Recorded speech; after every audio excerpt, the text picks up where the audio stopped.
All right, what's up, everybody? Welcome back to another episode of Greetings from the Garden State, powered by the New Jersey Lottery. I'm your host, Mike Ham. We are here with the founder of the New Jersey Psychedelic Therapy Association and licensed clinical social worker, Denise Root. Denise, welcome to the show. Hi, so happy to be here. So happy to be here. Thank you for inviting me into your home / office / whatever you got going on here. I mean, I guess those are the two things.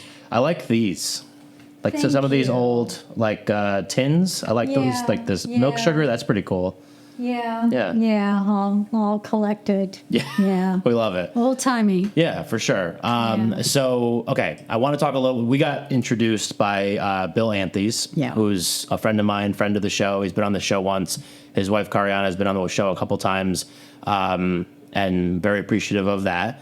How do you know Bill? I don't know if we ever talked about that. Did we talk about that? He is a member of the Psychedelic Therapy Association. Oh, okay, great. Awesome. As a therapist. Right, because I know that's like a relatively new kind of thing for him, which I'm excited about, because I know that's like a big part of, kind of, we'll get into, veterans and all that kind of stuff that you work with. But I wanted to learn a little bit about you first. So we mentioned already that you're the founder of the Psychedelic Therapy Association, and you're a licensed clinical social worker, but kind of like, let's give like a little bit more background about you. First question we usually ask is, are you a Jersey girl born and raised? I am not. Okay. All right. We can continue. Interview over. So where are you from? I'm a California girl. Oh, okay. All right. Okay. That's a better move, I feel like. Okay. Yeah. So I came east to go to graduate school. Okay, great. In New York, lived in New York for 4 years, moved down south for 4 years, and then moved to New Jersey. Gotcha. Yeah. And how do you like in New Jersey? It has so much to offer. It really does. Right? Yeah. From the hills to the beaches. That's right. And so you said you went to graduate school out this way. At NYU. At NYU. So what'd you go for? And then how does the process start? Okay, so I've had many different incarnations. Okay. Right? So my first career was as a speech language pathologist. Okay. And I did that for 15 years. Oh, wow. During the time that I raised my kids. Then I had always been writing poetry and got very involved in the New Jersey poetry scene. And then I went and I got my Master in Fine Arts at Sarah Lawrence College, my MFA in poetry. And I taught poetry in nursing homes, schools, a women's prison. Then I got interested in hypnosis. I studied hypnosis. I had my own hypnosis business. And then I moved into volunteering for hospice. And this was after my brother had died at 61 of cancer, and I had been able to help him with his pain. Sure. With hypnosis. And I thought, I can do this. And so I started volunteering in hospice, and I loved it so much. And that's when I decided to go back to school for social work. So I started at Rutgers in social work, very late in life, and I graduated in 2012. Yeah, that's really interesting and not what I expected you were going to start talking about. And so, like, from the poetry to the hypnosis thing, I have a question. Why? Well, what got you into hypnosis? I was going through a rough time in my life, and I had a friend who'd been very, helped very much by hypnosis. And I was just fascinated by it. And I saw someone, and it was transformative. I had about 3 or 4 sessions, and I just said, I have to learn how to do this. Yeah. And then she asked me to come work for her after I got my certification. And then after about a year, I started my own business. And it's been really instrumental in the way that I see consciousness, and then the way that I work in therapy, which is really honoring the power of the unconscious and our inner healing intelligence, and working with the shadow aspects of our psyche, which hold so much potential and vitality. Most people keep their shadow at arm's length, but we all have shadow material. And once it's brought up into the light of day, it can bring us so much healing. So that really has informed me in my work.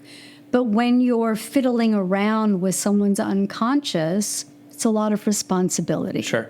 And that's why I went back to school for social work and also to work in hospice. Yeah, and I think that's interesting too, because it's like marrying two things, and maybe we could almost kind of like dispel a myth about hypnosis, because I feel like most people, when that probably listening to this show, because we don't do, this is like the first episode we've ever done that's similar to what we're talking about today. You know, it's like you go to like a party and there's like a hypnotist there and he's like making somebody bark like a dog or whatever. Right.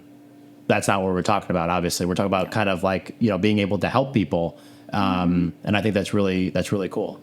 Yeah, and we're all in trance much of the day. Yeah. When we're not in the present moment, if we're thinking of the past and every bad thing that happened to us, we're in a trance. And that usually leads to depression. If we're thinking about the future and everything that can go wrong, we're in a trance of the future, and that induces anxiety. So to become aware of those bad trances and then be able to use your mind, which is so powerful, to give you positive hypnotic suggestions. And all hypnosis is self-hypnosis. It's nothing that the hypnotherapist does to you. Right. We all have this potential. Interesting. And it's very powerful. It's too bad that it has kind of moved to the sidelines in this country. Yeah. And when you went to school for social work, you know, and all that, and started working in that field, did you like know already that you were going to be able to bring the hypnosis side of you? Absolutely. Yeah. Okay. Absolutely. Yeah. Yeah. So when you, obviously you mentioned your brother, who passes unfortunately, and then, you know, you go to school for social work, and that is something that you do in 2012. When you come out and you start your practice, who are you looking to work with most of the time? Okay, so my first internship in graduate school was in hypnosis. Okay. Was in hospice. Okay. And I love working in hospice, but in that transition, my father died, and then my husband passed away. Oh, wow. So it was too much death. Sure. And I wasn't healed enough internally to work in hospice. And my second internship was working at a county mental health agency in Perth Amboy.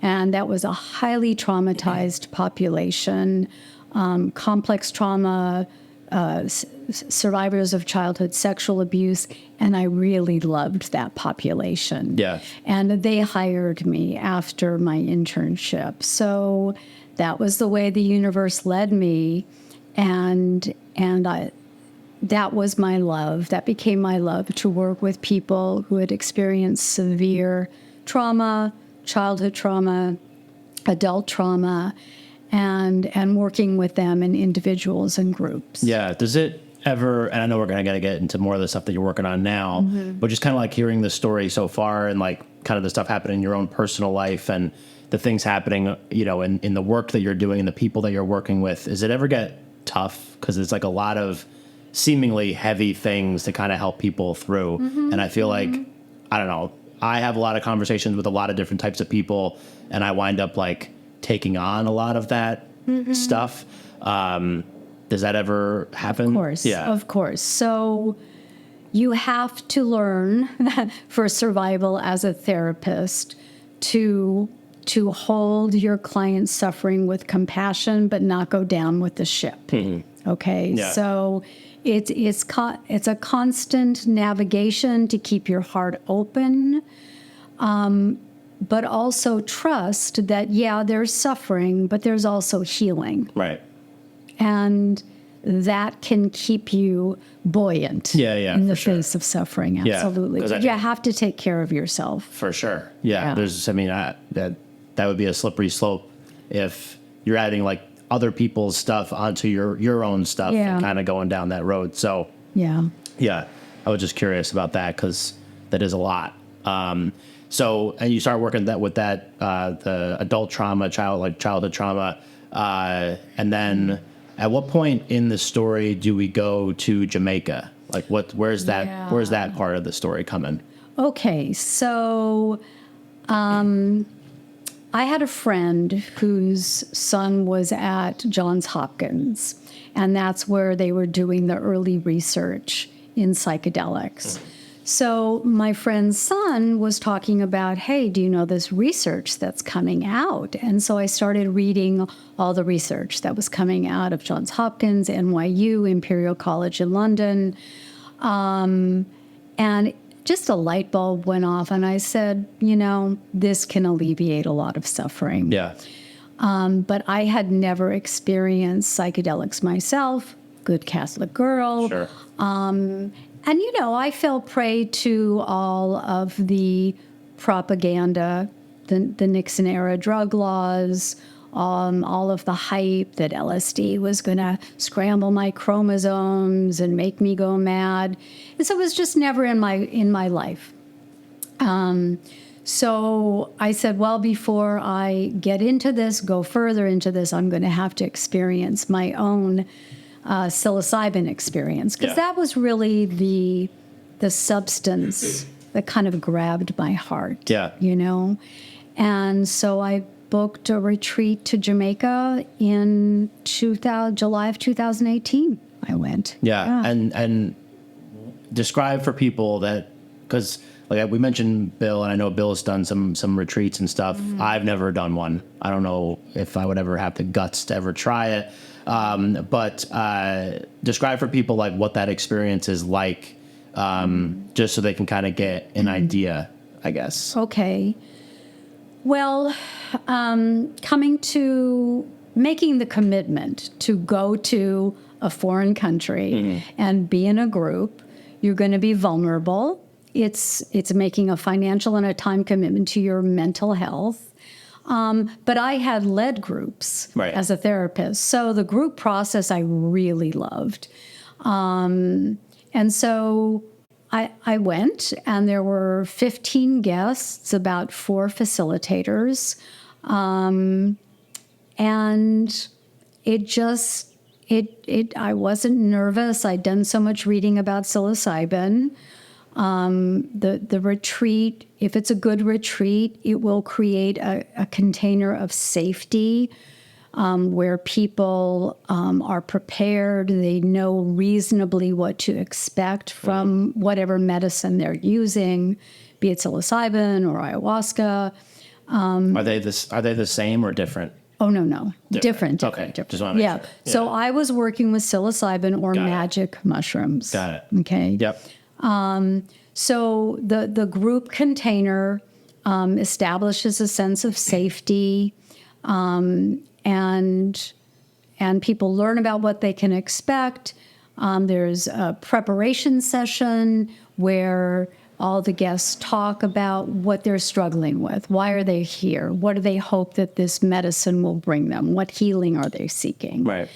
And I had my intention, and my intention, I came in with my therapist hat on, but I had my own work to do for sure. And I really wanted, of course, I was still grieving for these losses, and I wanted not to finish grieving, because you never finish grieving, but I wanted to begin embracing life wholeheartedly again.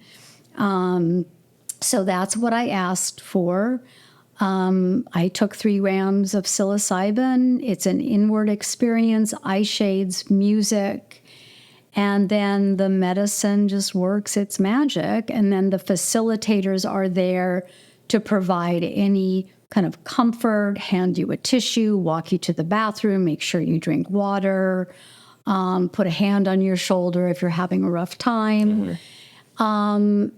And that one experience was really life-changing for me. Yeah, because I think you wound up staying, right? Is that right? Or at least going back, however that... So after that first experience, I at the end of it, I turned to the retreat leader and I said, I don't think I can go back to my job. I did go back to my job, but what I meant was, wow, this healing is available. Yeah. And I'm sitting in a room with someone talking, even though I wholeheartedly believe in therapy. Right. This is, this is paradigm. Next level. Yeah. Right. Next level, right? And it catalyzes healing to an extent that no other modality, in my experience, in my research, has been able to get people to this level. Yeah. And I think it's interesting too, because it's almost like, it seems like, I'm not going to speak for you, but like you're talking about kind of your hypnosis background and the therapy background and all these ways to kind of like shake people up a little bit and kind of get them in touch with different parts of their psyche, so to speak. Mm-hmm. And this is just kind of like it seems like, here it is, try this and you're going to get there sort of thing. Yeah, here it is. It's, when the veil is lifted, you're introduced to a lot of psychic material. So I don't usually recommend that people go in cold without ever having looked inward, but some people do, and it's fine. This substance is not suitable for every person. I like what Sam Harris says. Not everyone can afford to give the chain of sanity even the slightest tug. Okay? Yeah. So psilocybin will temporarily destabilize you, if you will. Transient derealization, depersonalization. But it's in that psychic instability, that shaking of the snow globe, where the healing happens. But you have to have a certain degree of stability in order to tolerate those hours of instability. Yeah. And I know you did your research, reading a lot of research and all that kind of stuff. And it's funny because like right now, like I hear a lot about it on the radio because, Aaron Rodgers is the quarterback of the Jets and he goes on ayahuasca retreats and darkness retreats and like all this kind of stuff. So but it always is met with just like, this guy's crazy, like that kind of thing. And I know that there's still like a lot of stigma around it, you know what I mean? And, when you went in, did you have any kind of like hesitation or was just kind of like, we're going in, like this is it? No, not at all. Yeah. Because I had done my research. So if you move from myth to research, you're on really solid ground. Yeah. These substances aren't anything new. Right. Okay. Yeah. Indigenous people have been using them for millennia. In the 50s and 60s, they were used extensively in research and in therapy. I mean, Sandoz Pharmaceuticals was mailing out LSD to researchers and private psychiatrists. People were using MDMA.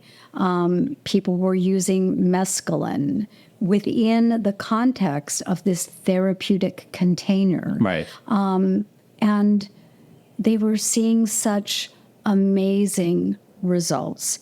It got a little out of hand with Timothy Leary, and when people were not using these substances with attention to the set and the setting. Yeah, is it? And I guess that's kind of like where we lost the plot on these substances because then it was like, they're bad for you or whatever it is, and kind of like lost the initial intention of what these were intended for, and then being able to kind of like almost, and with the work that you're doing now, kind of like recapture that, so to speak, and then give people a chance to actually use it for what it's supposed to be used for.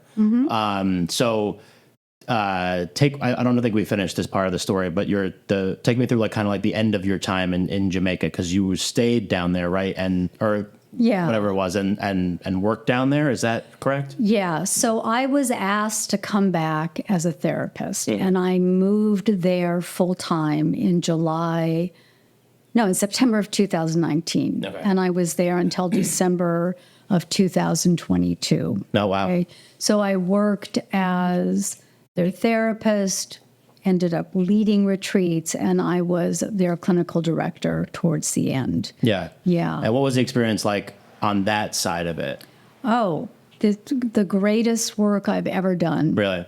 Brilliant. Absolutely brilliant. So gratifying as a therapist to see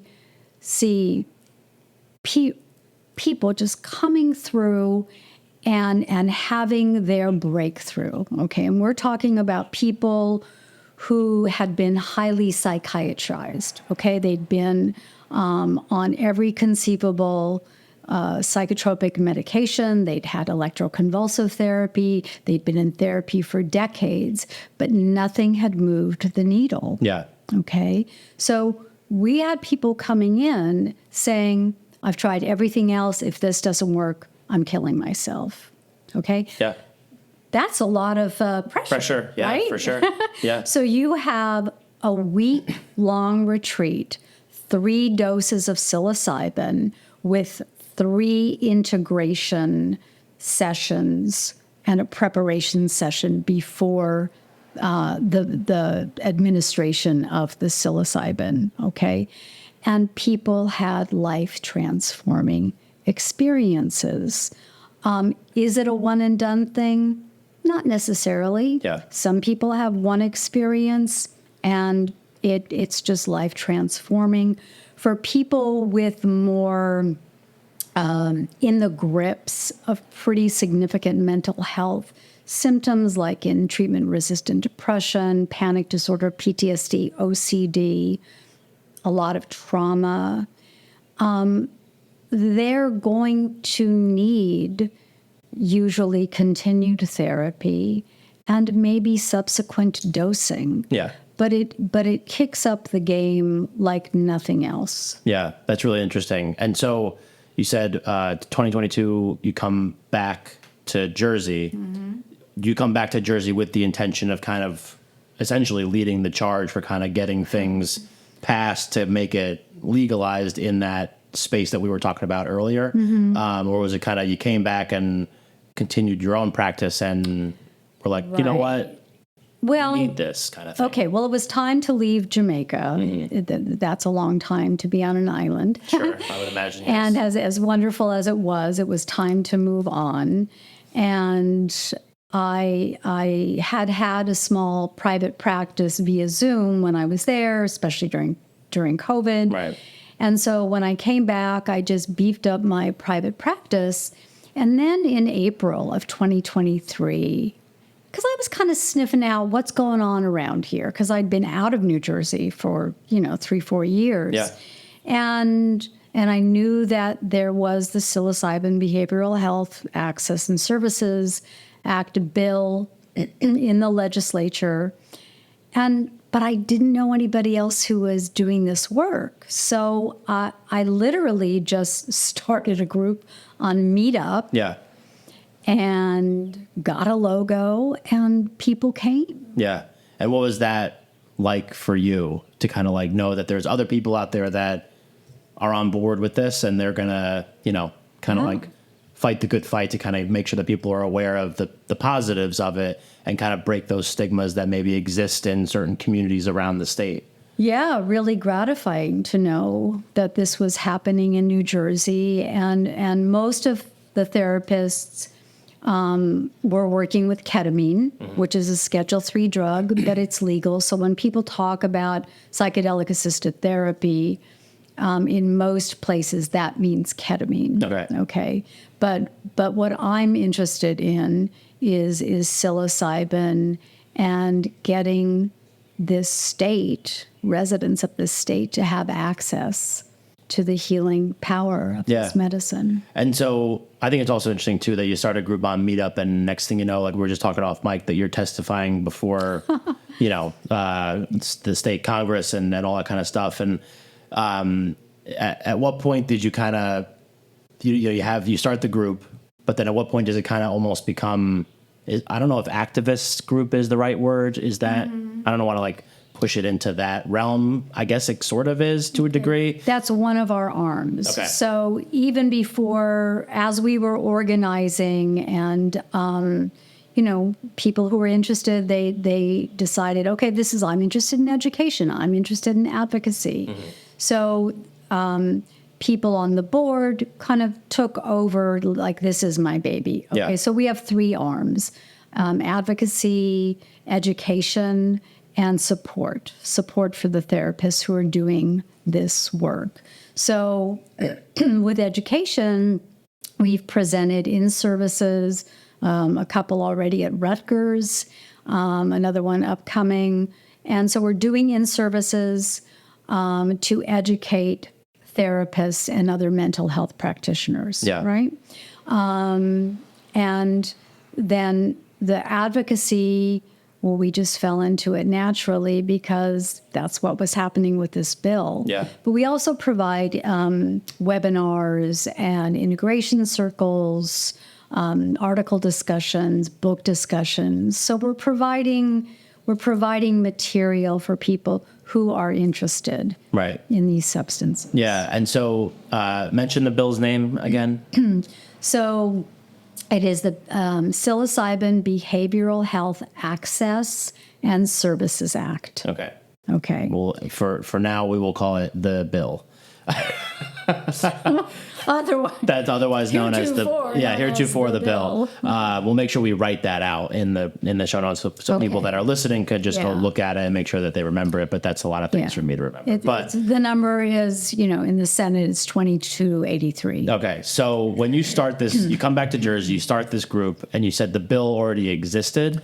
Right. How long had the bill existed, kind of in transient sort of status? Yeah. So the president of the Senate, Nicholas Scutari, he introduced it in 2022, I believe. Okay. It just sat in committee, the Senate Health Human Services Senior Citizens Committee.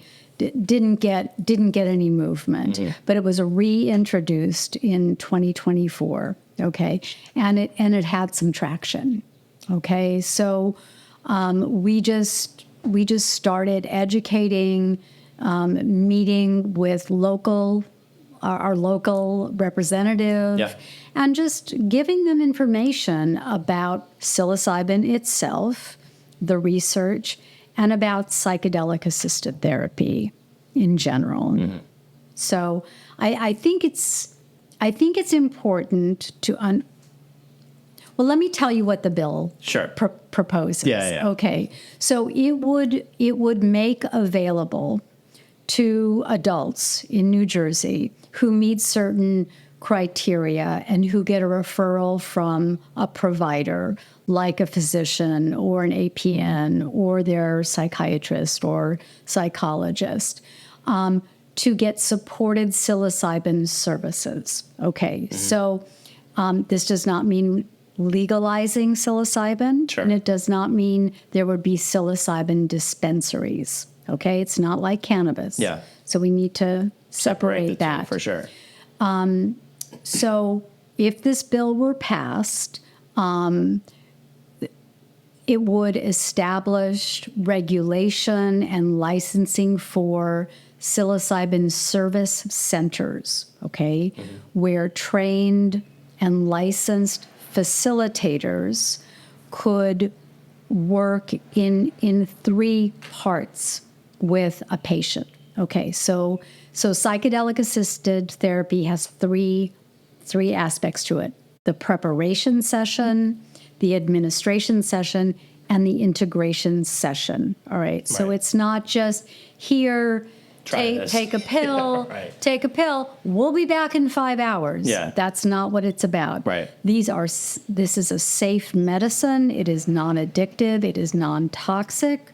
We know from ample studies what the therapeutic doses are, but it is a strong substance, and people will need to be educated, prepared, have to sign informed consent, and they may need support during the 5 hours that they're under the influence of the substance. Yeah. Okay.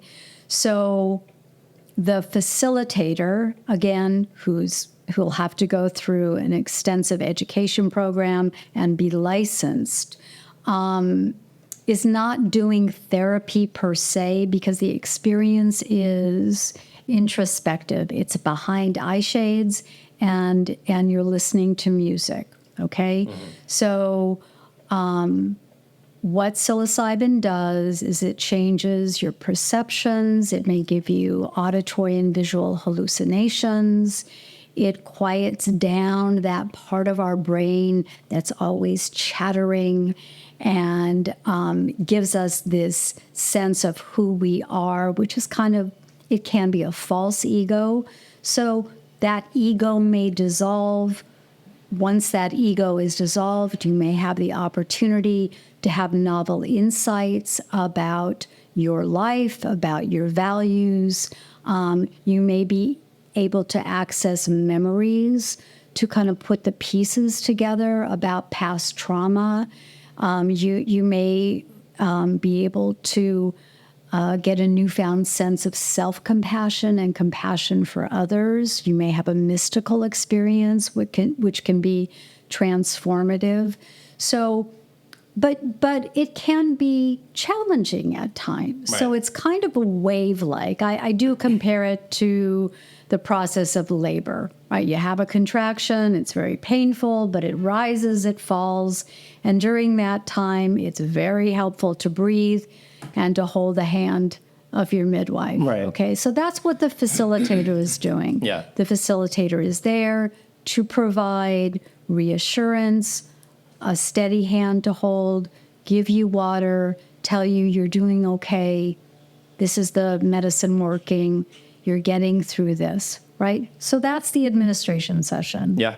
And then in about a week or so, that client will have an integration session. Okay, so that's when the client can talk about the experiences that she had, right?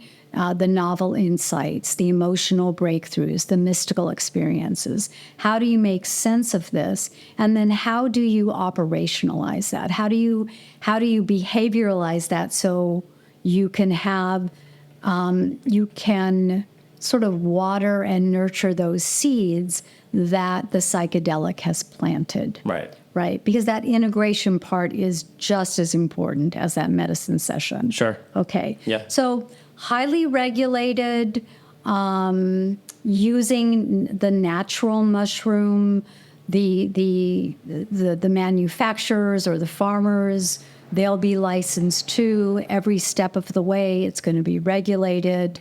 So it's very, very different than dispensaries. Right. We're going to take a short break because my main camera just turned off, but the other cameras are still on. I just want to make sure that they're still running. Okay. So we'll do kind of like our outro intro thing here. So Grease We Gotta Say podcast powered by the New Jersey Lottery. I'm Mike Cam. We're here with Denise Rue, the founder of the New Jersey Psychedelic Therapy Association. We'll be right back. The Mayo Performing Arts Center is the heart of arts and entertainment in Morristown, New Jersey. MPAC presents over 200 events annually and is home to an innovative children's arts education program. To see MPAC's upcoming schedule of world-class concerts, stand-up comedy, family shows, and more, head to mayoarts.org or just click the link in our show notes. Hey folks, I want to tell you about the crew over at Make Cool Shit. These are the magicians who recently gave our podcast a jaw-dropping makeover. You know how we roll here at Greetings from the Garden State podcast, right? We're all about that Garden State attitude. Well, Make Cool Shit shares that same vibe, and they've got something absolutely epic to offer. It's called the Unlimited Cool Shit Design Subscription. It's a game changer, my friends. Imagine this, unlimited creativity, one flat monthly fee, and none of that boring stuff. It's like having your very own army of design superheroes on speed dial.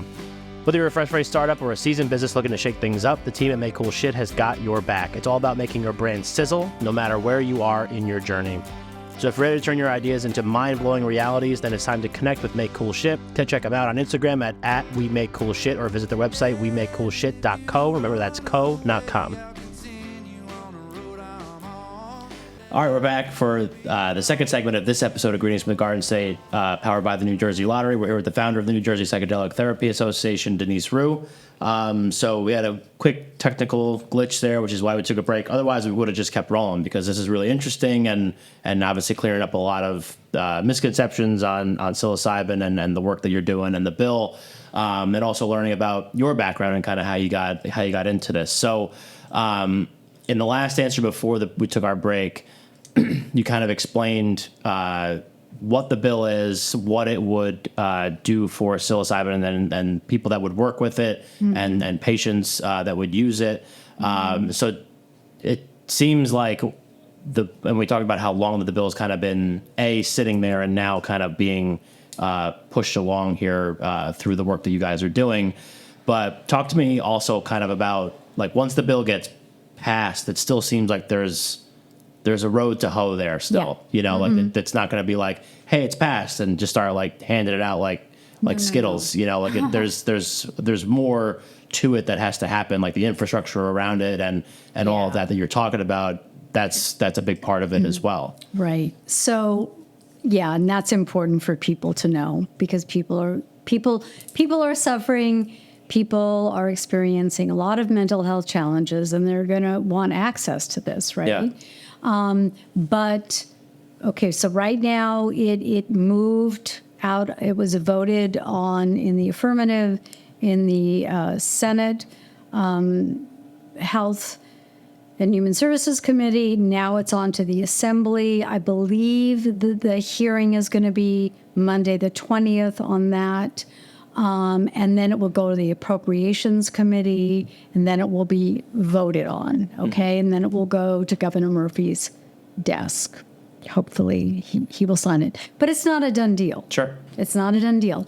Okay, if it is signed, then there is within the bill an 18-month kind of infrastructure building time, okay? And that's when an 18-person advisory board would gather to establish all the regulations. So this would be regulations surrounding training of the facilitators, licensing. There's a whole myriad of things to hammer out. Yeah. Right. So it still will be what? 2027, sure, maybe, before psilocybin service centers would be up and running. Right now, they are up and running in Oregon, and Colorado will be up and running soon. Yeah. Yeah. And is that something that, you're kind of being like almost like a positive that they do exist, that this does exist in other states, and being able to kind of like look at it and be like, here's the things that work, here's some things that are kind of iffy, and then this is what we're going to kind of fix on our end and here in Jersey. Right. We don't have to reinvent the wheel. Exactly. Yeah. We know what they're doing, which has not worked, and so we don't have to do that. Right. And even Colorado made some interesting innovations in their advisory board has done that. So we can keep building this boat. Yeah.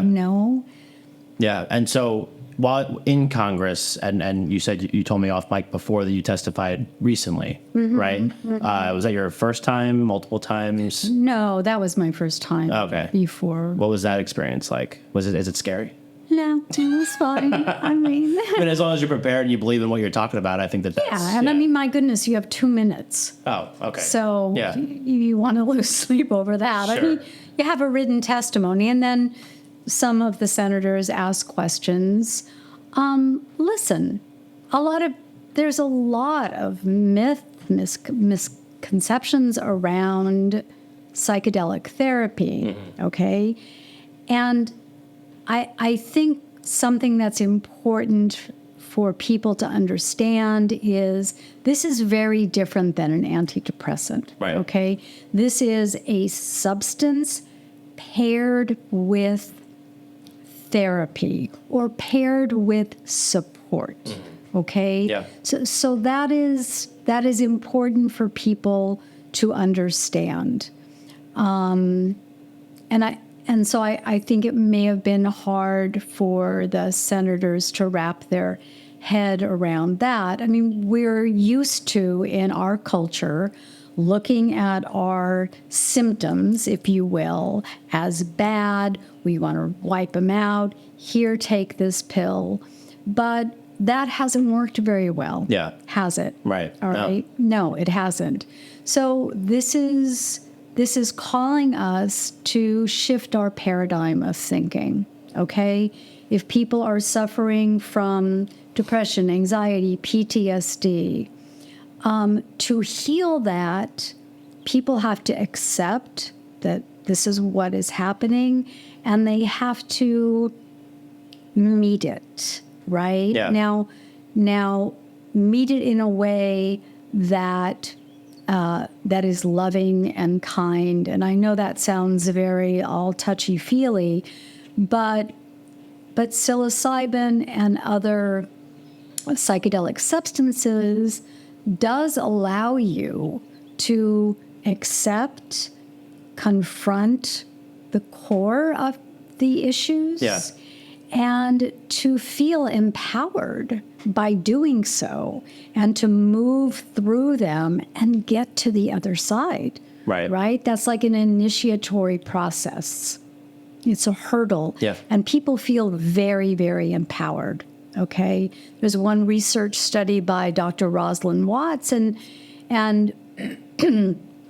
subjects who had gone through a psilocybin study with treatment-resistant depression noted that there are two factors that were really life-changing for them. It allowed them to accept their symptom, and it allowed them to connect with themselves, with their suffering, with the world, okay? Because traditional mental health therapy often keeps symptoms at an arm's length. Yeah. Okay. People come in, well, I have social anxiety disorder. I have this, I have that. Well, but it's not all of who you are. Right. It is a part, and it's not just going to be medicated away. We know now from how many decades of, antidepressants. Sure. It's not alleviating a great Yeah. deal of suffering. It's just like a temporary fix. It's a Band-Aid. Yeah. Yeah, right. and it can absolutely save lives in some cases. Sure. But we're seeing that we have to go deeper. Yeah. And we have this tool which is not without its challenges. Absolutely. It's got to be used wisely, with support, but it can alleviate suffering. We know that from the clinical studies. Right. And you mentioned before kind of like almost breaking the misconception that it is an antidepressant. I know it's not. Yeah. But like breaking that myth. And you may have said that there are a lot of misconceptions around psilocybin. Is that like the primary one, or is there like other ones that maybe you're kind of having to like educate and advocate for to make sure that people that are making decisions on this are aware of them? Well, there's so many misconceptions, Sure. right? If I take this, I'll go crazy. And there's the reasonable stigma of, well, I don't want to break the law. Sure. Right? Yeah. These are Schedule I substances. I'll be out of control. I won't come back from this. I'll be permanently damaged. And all of that is not borne out by the research. Yeah, people can have adverse experiences, but they're usually transient, and they usually will dissipate within 24 to 48 hours. Right. Yeah. So as we're kind of getting closer to the end of this and people are listening and they're like, I want to learn more about this. What are some places you would recommend they go, both on kind of like what's happening with the legislation right now and the bill, and also just kind of like educating themselves on, what this is and how it works, and, so they could be better informed about, all of it. Yeah, well, there's loads of podcasts, loads of YouTube videos. You can always start with the Netflix special, How to Change Your Mind, or based on Michael Pollan's book, How to Change Your Mind. There's a great movie called Dosed, which is about a woman with terminal cancer who was allowed to use psilocybin in Canada with the right to try laws, and how that transformed her experience of being terminally ill. Yeah. If you just go to YouTube and Google psilocybin research and Roland Griffiths at Johns Hopkins, believe me, it's out there. Yeah. Yeah, you can go to our website, which is New Jersey Psychedelic Therapy Association.net, njpta.net. We aren't the New Jersey PTA. Very different. Yeah. And so we have some resources. We have letters, templates for people if they want to write their representative in support of psilocybin services. I'm happy to answer any questions. We have webinars. And our organization is not just for therapists. It's for anybody who's interested in how psychedelic medicines can and help heal people who are suffering, advocate for human flourishing. So there's so much really good information that people can get. Yeah. Well, this has been great, and I really appreciate you having me and sharing your story and all the work that you're doing. If there's something that you want to leave people with, kind of like a final thought on all of the stuff that we talked about today, or even something that we didn't talk about that you want to make sure that we do touch on, what would you want the average New Jerseyan who listens to this show, like, what would you want them to know? Our inner life is just as important as what we're doing externally. Okay, we're very much focused in our culture on material things and producing and what are our degrees and what kind of car do we drive. But you can't ignore your inner life forever. Okay, this doesn't mean we feel sorry for ourselves. This doesn't mean we're having a pity party. But sometimes it's hard to just exist in this world. Yeah. We have a lot of stressors. That's been made even more apparent since COVID. So tend to your inner life. You don't have to do it with psilocybin. You can do it through traditional therapy. You can do it through meditation. You can do it through walking in nature, reading poetry, doing things that nourish you, because it will catch up eventually, right? Right. Through mental health symptoms or physical symptoms. The body keeps the score. So tend to yourself. You're worth it. Yeah. Awesome. Amazing. Again, thank you so much. We'll make sure that we put all the links in the show notes, and people can check it out and learn more and write their congressman if they feel compelled to after this. But again, I appreciate you chatting with us today. Yeah, so much fun, Mike. Thank you. Absolutely. I had a lot of fun. So again, this has been the Greetings from the Garza podcast powered by the New Jersey Lottery. We were here with Denise Rue, the founder of the New Jersey Psychedelic Therapy Association. I'm Mike Ham. We'll also put greetingsfromthegarza.com so you can get all of our other episodes in there. Thank you for listening, and we will catch you next time.